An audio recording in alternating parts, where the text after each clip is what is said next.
Hey guys, welcome to Tech Team channel. Hope you guys enjoying your days. Today in this video I'm going to show you how can you set personal hotspot on iPhone. So at first just go to your phone settings.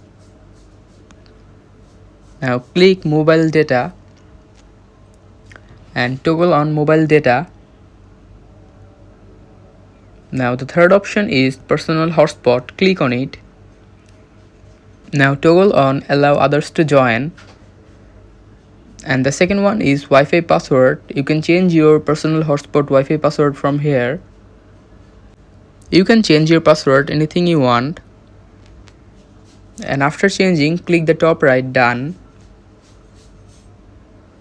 And if you want to change your hotspot name, you need to change it from your general.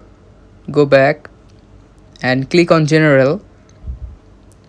Now click on about, the first one.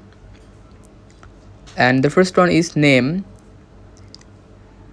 You need to change your phone's name if you want to change your hotspot name. Otherwise you cannot change your hotspot name.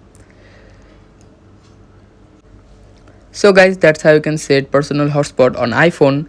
Hope you find this video helpful. If you find this video helpful, then give a thumbs up and don't forget to subscribe the channel. Thank you very much for watching the video.